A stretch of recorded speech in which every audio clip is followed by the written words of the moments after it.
계속된 솔로몬의 지혜의 말씀은 이 사람과의 관계에 대한 교훈의 말입니다.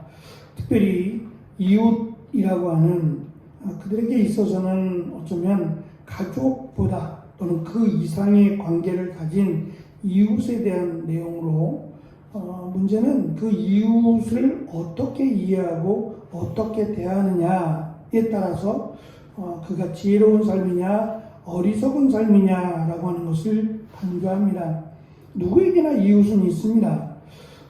특별히 혼자 사는 사람들이 아니라면 자기 주변에 늘 이웃이 있죠. 근데 그 이웃이 자기에게 어떠한 그 유익을 주느냐에 따라서 그 이웃이 좋으냐 나쁘냐를 결정하는 것이 아니라 내가 그 이웃에게 어떠한 사람이냐에 따라서 그 이웃이 정말 가족과 같이 될 수도 있고 또는 원수와 같이 될 수 있다라고 하는 점을 교훈을 통해서 강조하는데요. 이 내용들이 당시 그들이 살고 있던 그 사회 문학적 배경뿐만 아니라 그들의 언어, 속담과 같은 그들의 언어를 사용하고 있어서 우리가 그냥 글을 읽어서 이해하기에는 조금 어려운 감이 없지 않아 있습니다.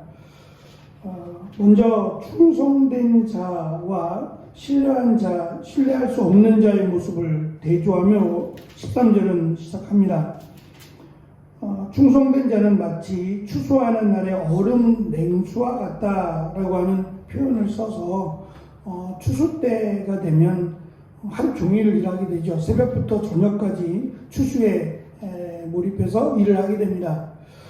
그들에게 얼음 냉수라고 하는 것은 사실 보기 드문 일이죠.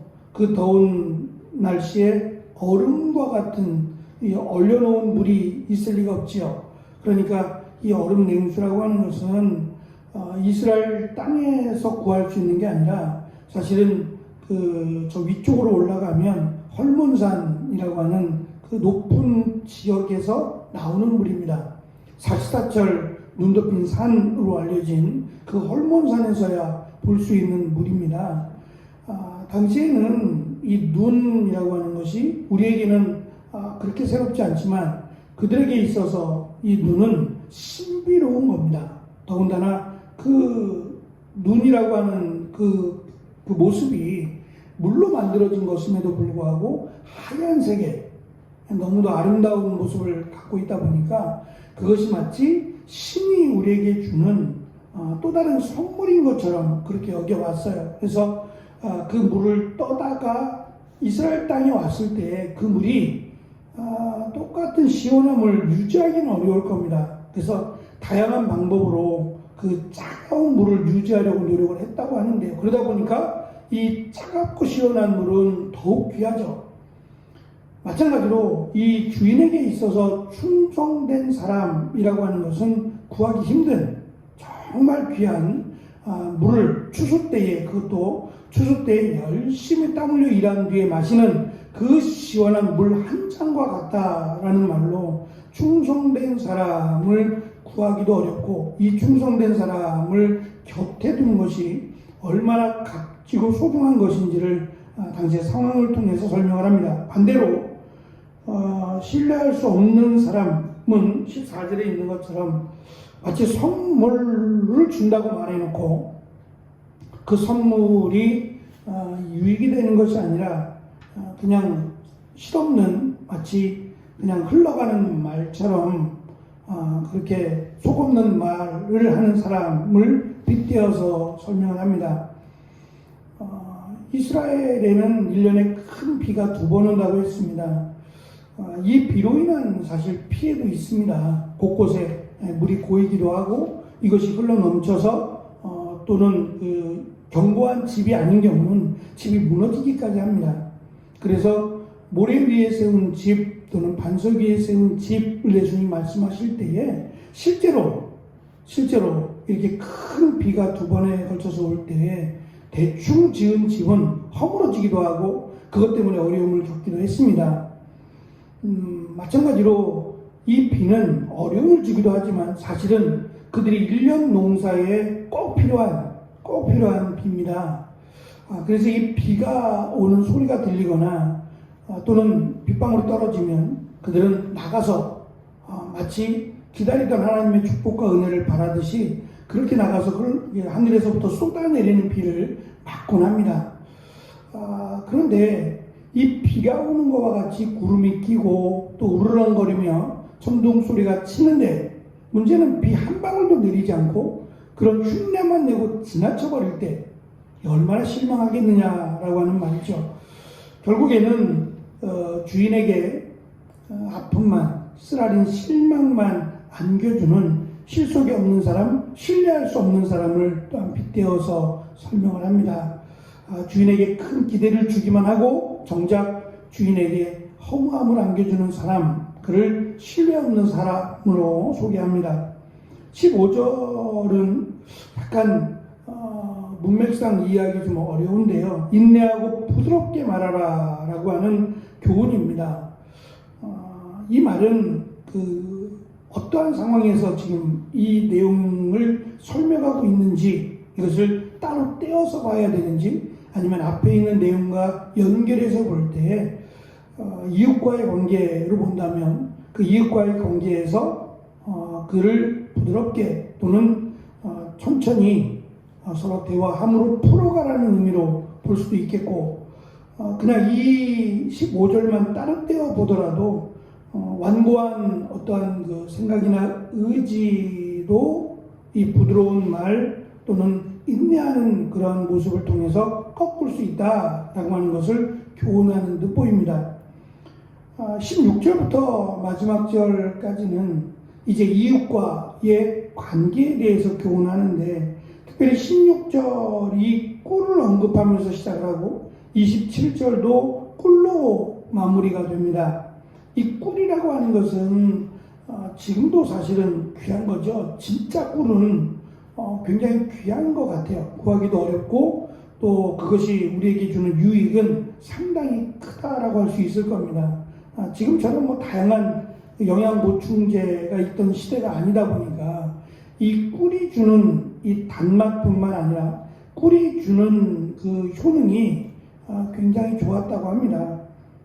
제가 태국을 갔을 때 사실은 뭐 미리 다 이렇게 준비해놓고 일을 진행하긴 하지만 때로는 예상치 못한 일이 생기기도 해요. 갑작스럽게 연락이 오거나 이제 그런 일들도 있어서 조금 당황스러운 일도 있는데 몇 년 전에 코로나가 생기기 전에 갔을 때 고산 지역이라고 하는 그러니까 오리지널 태국인들이 아니라 이 태국으로 넘어온 사람들이에요. 그 사람들이 부족을 이루어서 살아가는 사람들인데 태국어를 쓰지 않습니다. 그들의 부족어를 사용하기 때문에 참 어려운데 성교사님도 그들의 부족어를 잘 알지 못하는데 마침 그 부족 가운데 한 사람이 어떻게 한국에 오게 됐는지는 모르겠지만 백석대에 와서 공부를 했어요. 백석대 와서 신학 공부를 하고 몇 년에 걸쳐 신학 공부를 하고 돌아가서 꽤 한국말을 잘하더라고요. 이제 꽉 백석에서 그 신학을 공부했기 때문이기도 하지만 그 짧은 시간에 상당히 많은 노력이 있었던 것 같아요. 이분이 이제 통역을 해주기로 하고 수업이 시작이 됐는데 그 고산 지역에 어떻게 홍보가 됐는지 모르지만 정말 어르신들이라고 하는 그 지역의 어르신들 지도자급 되는 고산 지역의 어르신들이 한 80명이 모였어요. 다 어르신들이에요. 원래는 학생들을 가르치자라고 해서 시작된 일인데 나중에 이제 알고 보니까 이분들이 학생들은 나중에 듣고 우리가 먼저 들어보고 괜찮으면 학생들한테 소개하겠다 이렇게 된 거예요. 그래서 학생들은 그냥 수업을 하고 어른들만 따로 모아서 강당에서 공부를 진행을 했는데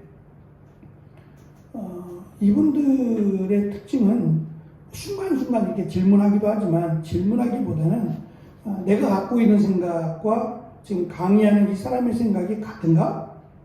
이걸 자꾸 이제 점검해 보는 것 같아요. 믿고 맡길 수 있나? 라고 하는. 근데 자기들이 가지고 있는 성경적 지식과 이렇게 강의하러 온 사람의 성경적 지식이 같을 수는 없잖아요. 그러니까 배우려고 하는 마음이 아니라 말 그대로 점검이에요. 내가 갖고 있는 성경적 지식이 맞은데 저 사람은 나와 같지 않으면 부르지 않겠다. 나중에 듣고 나서 너무 허망하더라고요. 그러니까 자기들이 옳고 그 옳음에 합당하냐 이걸 보겠다는 거니까 참 힘들다, 어렵겠구나라는 생각을 했어요. 안 부르잖아요. 다시 거기 못 갔어요. 저는 못 가고 그 학생들에게 강의도 못 했고요. 그러니까 탈락된 거죠. 자기들의 마음에 안 맞는 거예요. 자기들이 원하는 수준이 안 된다고 생각을 한 거죠. 어쨌든 저는 이제 그 속도 모르고 열심히 그들에게 말씀을 전했는데 끝나고 나서 수고했다고 옛날 그 참기름병 있잖아요. 우리식의 참기름병에다가 시커먼 뭐 하나를 주는 거예요. 수고했다고 참기름병에 시커먼 뭐 하나를 주는데 나중에 이제 좀 겁도 나고 고맙다고 해서 주긴 주는데 이걸 어떻게 그 자리에서 먹어야 되느냐 했더니 그렇진 않아도 된다 웃으면서 요즘 그런 건 없다 그러면서 그래서 들고 나와서 이제 선교사님한테 물어봤죠. 이게 뭐길래 이걸 이렇게 담아주느냐 뭐라고 막 설명을 하더라고요. 나중에 알고 봤더니 그게 이제 천연 꿀이래요. 자기들 나름대로는 천연 꿀인데 요거를 요만큼 담으려면 참기름병에다가 요거를 담으려면 한 6개월을 이렇게 흘러내리는 걸 조금씩 담아야 되는 거래요. 듣고 나니까 제가 좀 송구하더라고요. 죄송하더라고요. 겁부터 내고 뭐 이런 걸 다 주나라는 생각을 했기에 이게 6개월이나 걸려서 이렇게 한 방울 모아서 이렇게 만들어냈다고 하니까 참 귀한 거잖아요. 저는 사실 이거보다는 다음에 가서 아이들에게 학생들에게 말씀을 전했으면 좋겠다라고 하는 마음이 더 강한데 그들은 다음에 부를 생각은 없고 그래도 수고했으니 라고 생각하고 호의를 베푼다고 하면서 준 건데 꿀이었어요. 그들 나름대로도 귀하다라고 여긴 것이 꿀이었던 거죠. 고산 지역에서 저는 흔하다라고 생각을 했거든요. 근데 흔한 게 아니라 흔하지 않은 거구나라는 생각을 그때 했습니다. 여기서 말하는 꿀도 그냥 아무렇게나 쉽게 구할 수 있는 꿀이 아니라 진귀한 겁니다. 근데 그 소중한 것을 이웃이 내어줬어요. 첫 번째 교훈이 이웃이 꿀을 대접하는 경우예요. 음식도 아니라 꿀을 대접한다는 얘기는 굉장히 소중한 사람으로 여긴다는 거예요. 그만큼 당신은 소중한 이웃이야 라고 해서 꿀을 대접을 했더니 너무 기쁘잖아요. 너무 귀한 것을 받았으니 감사합니다 라고 해서 그 꿀을 너무 많이 먹었어요. 그냥 막 뭐 없느냐 더 없느냐 우리 식으로 하면 더 없느냐라고 해서 막 그냥 개걸스럽게 토할 때까지 그 꿀을 먹는다면 그 진귀한 꿀을 대접하는 이웃이 얼마나 불편하겠느냐. 그것은 우리가 생각해도 그렇죠. 어리석은 생각이다. 그러니까 이웃을 먼저 생각하라는 의미로 시작을 합니다. 두 번째 교훈은 근처에 사는 이웃과 친하게 지내는데 그 축복을 귀하게 여기지 않고 그 집을 마치 내 집처럼 드나든다면 그것도 지혜로운 처사가 아니다 라고 하는 것이고, 세 번째는 이웃을 쳐서 거짓 증거하는 사람에 대한 겁니다. 이웃의 허물을 덮어줘야 되는데 그것을 들춰내고 오히려 쳐서 거짓 증거한다면 이웃이 되겠느냐라는 거죠. 정말 이웃이 잘못할지라도 그 허물을 덮어줘야 되는데 덮어주기는커녕 드러내서 그 이웃에게 수치를 준다면 그 이웃과의 관계가 어떻게 되겠느냐라고 하는 겁니다. 네 번째는 의지할 만한 사람을 주변에 두라는 건데요. 부러진 이 위골된 발은 그냥 그것만으로 사실은 불편해요. 치료를 해야 되고 사실은 뭐 조금 아프더라도 부러진 이를 빼야 되고, 위골된 발에 우리 같으면 깁스를 해서 불편하지만 그 뼈가 잘 붙도록 시간을 가져야 되는 거죠. 그러니까 다른 사람과의 관계 속에서 그렇게 상처를 내고 그 다른 사람이 아픔을 주는 사람이 되지 말라는 교훈입니다. 다섯 번째 교훈은 상황에 맞지 않는 행동을 하지 말라는 건데요. 추운 날에 옷을 벗거나 소다로 번역이 됐지만 상처입니다. 상처난 곳에 식초를 뿌리는 사람은 없다는 거죠. 그만큼 우리가 다른 이웃과의 관계 속에서 다른 사람의 상처를 드러내기보다는 싸매어주라는 교훈입니다.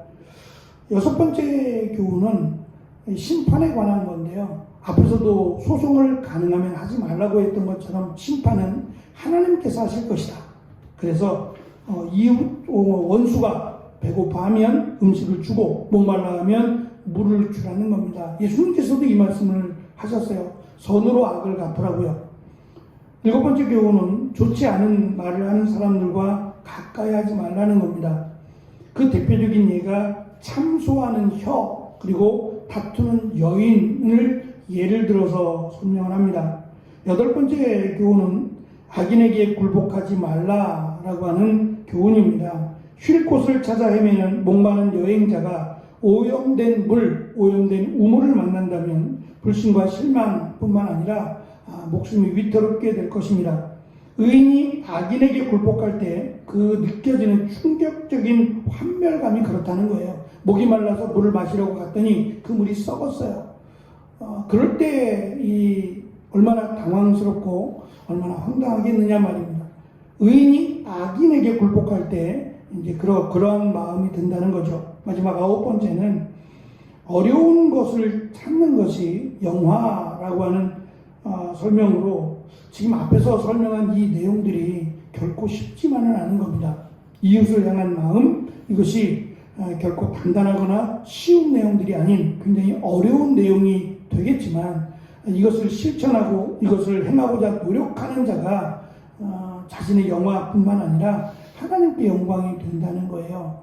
결국 솔로몬이 주는 이 내용은 우리에게 이웃이라고 하는 그 대상자가 하나님이 주시는 선물이고 그 이웃과 화목하는 사람, 이웃과 함께하고자 하는 사람이 지혜로운 사람이고 그것이 결국은 자신의 그 앞날이라고 할 수 있는 자신의 미래를 선으로 인도하는 일에 귀한 은혜가 된다라고 하는 설명입니다.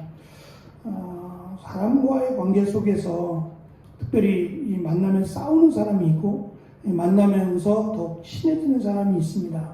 그것도 사실 은혜긴 한데 솔로몬은 그것에 대해서 그가 가진 기질이나 성품뿐만 아니라 노력하라는 얘기입니다.